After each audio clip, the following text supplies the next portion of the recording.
What if everything you're praying for is already on its way, but you just can't see it yet? 95% of people don't subscribe. Don't be one of them. Follow now, because this story might be the reminder you've been waiting for. It's almost 4 a.m. The city is asleep. I'm sitting at my desk, empty coffee cup, overdue rent notice, camera collecting dust. I open my laptop, another rejection, another door slammed shut. I lean back and laugh quietly. I prayed, I tried, I did everything right, and still. Here I am. My faith feels like a voice I used to hear but can't anymore.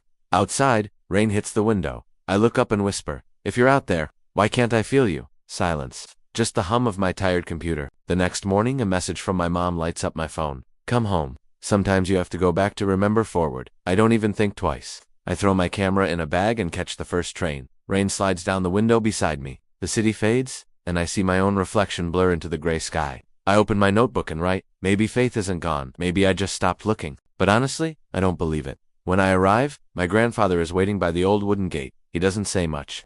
Just smiles like he's been expecting me. "Come," he says. "Walk with me." We walk through the fields. The air smells like earth and rain. After a while, he looks at me and says, "You look heavy, son." I sigh. I stopped believing. He nods slowly. "No, you stopped seeing. Faith isn't blindness. It's a different kind of sight." I shake my head. "How do I believe in something I can't see?" He points to the breeze swaying the wheat.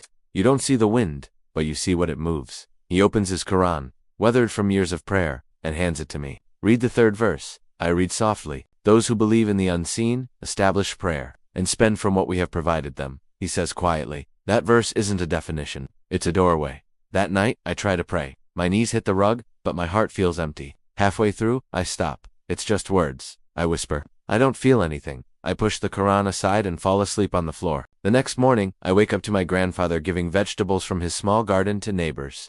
He doesn't have much, but he gives without hesitation, without anyone asking. A little boy thanks him, and my grandfather smiles. "What we give doesn't leave us," he says. "It comes back in ways we can't see." I stand there watching him. Maybe that's what belief is, something unseen, but alive in the way we move.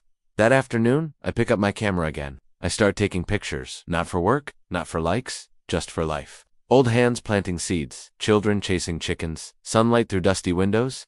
I post them on a small page I call Faith Beyond Sight.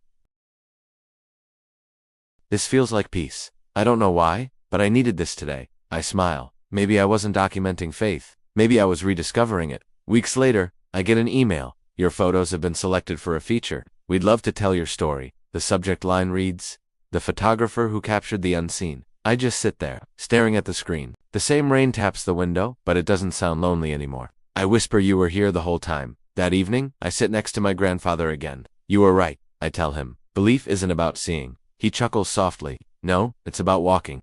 Even when you can't see where the next step will land."